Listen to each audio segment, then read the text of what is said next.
Congratulations, guys! You're already at the last part of our um, Break the Bet lesson, guys. Thank you so much for being with us all the way through here, guys. So, this is the fourth module and the last module, guys, and this is titled Rebuilding Your Life and Faith.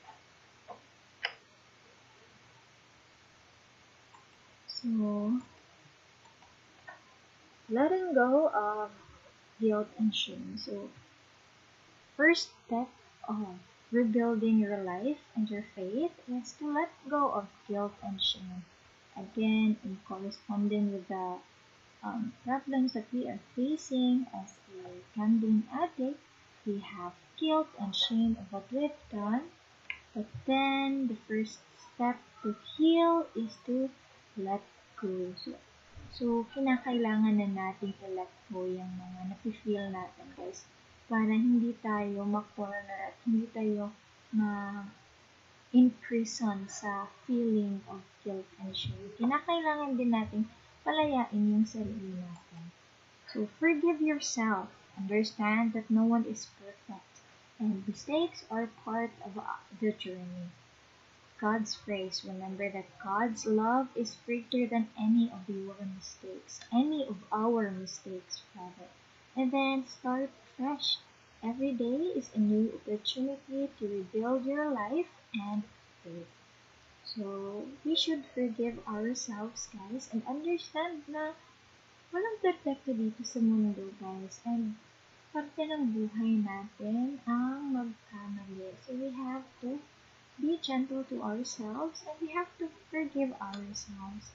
Also, we should remember na walang pagkakamali, guys, na hindi kayang patawarin ng Diyos. We should remember that God's love is greater than any of our mistakes.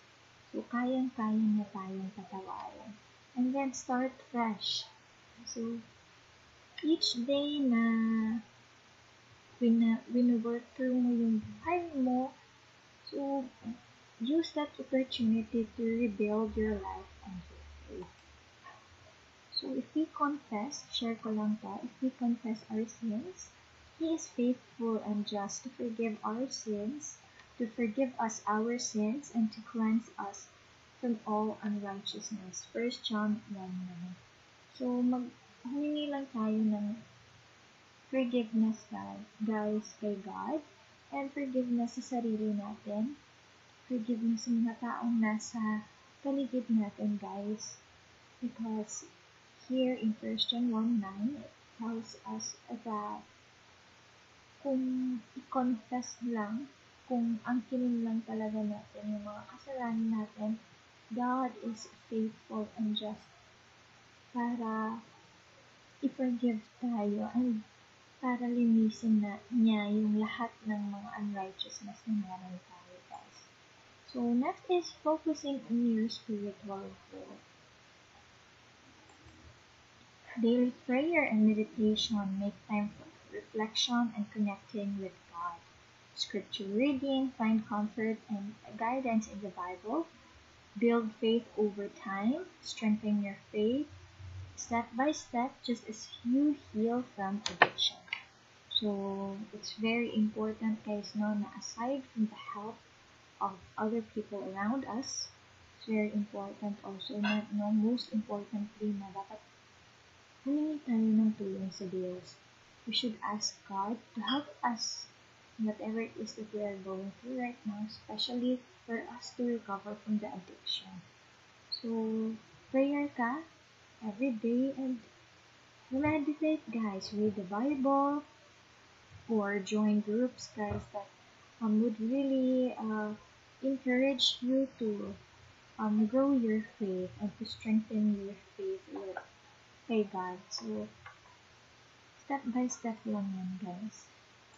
Next is another excerpt from the Bible. But seek first the kingdom of God and His righteousness, and all these things will be added to you. Matthew 6:33. So if we really wanted a 180 degrees turnabout sa buhay natin, guys, na yung hindi na tayo. But seek first the kingdom of God and His righteousness, and all these things will be added to you. Matthew 6:33. So, unahin lang natin talaga yung kingdom ng Diyos, guys. If you really want to have that 180 degrees change in your life, guys, hindi ka na babalik sa dark hole na pinagdaanan mo, then you have to seek first God's kingdom. And then surround yourself with faithful support. Faithful friends, surround yourself with people who uplift you and keep you accountable. Join a faith-based support group, communities of faith that can provide the strength you need. Also lean on God's strength and remember that you are not alone in your journey. So, huwag mong isipin, guys, na there's no way out kasi there's always a solution to every problem in this world. So, isurround mo lang yung sarili mo ng mga friends mo na willing kang tulungan mo bago. And then, you can also go to your church or to join a group, guys, that would really help you guys strengthen yourself para hindi ka na ma-trigger. And then, avoid na, going with your friends na nag-trigger sa'yo. As much as possible, tell them na you're planning to change. So, don't listen to those mga temptation na. As iron sharpens iron, so one person sharpens another. Proverbs 27:17. So, huwag nating hayaan na through our journey, guys, magpapadala tayo sa temptation ng other people. So, that's the reason why we have to surround ourselves with the right people. Trusting in God's plan. God has a purpose. Believe that God has a purpose for your life, and overcoming addiction is part of that purpose. Hope for the future, no matter how hard it seems now. Trust that better days are ahead. And walk by faith, even when it's difficult. Keep trusting that God's plan for your life. Keep trusting God's plan for your life. So, isipin natin lagi, guys, na kung ano man yung pinagdadaanan natin ngayon, parte ng plano ng Diyos na ma-overcome natin ito.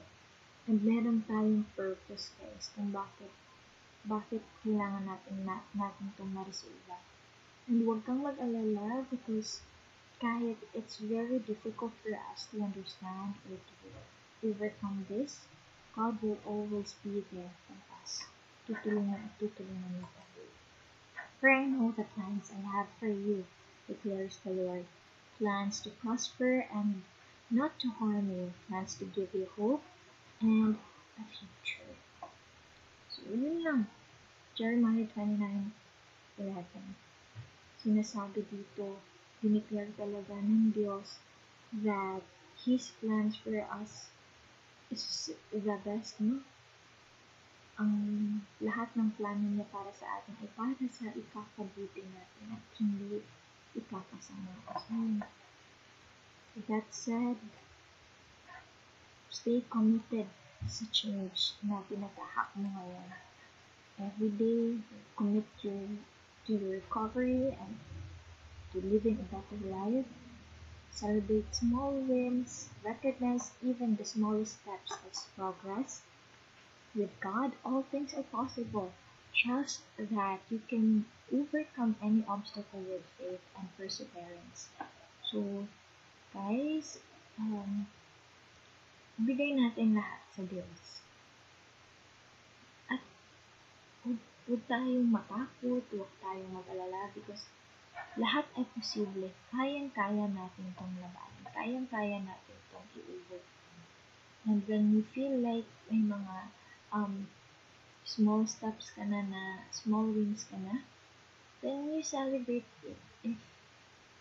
If for one day nakayanan mo umiwas, then you have to celebrate it. So, yeah, guys, I know you can do it. With God's help, you can do it. I can do all things through Christ who strengthens me. Philippians 4:13. Kaya natin to guys kasi andyan ang Diyos. So,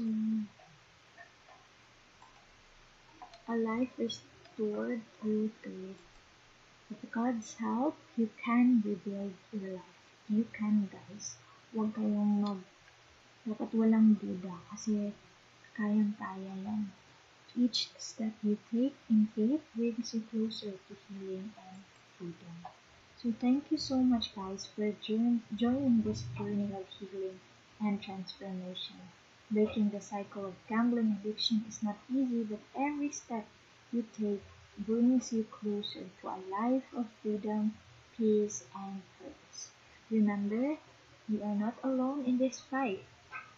There is always hope, and with God's strength and the support of those around you, true change is possible.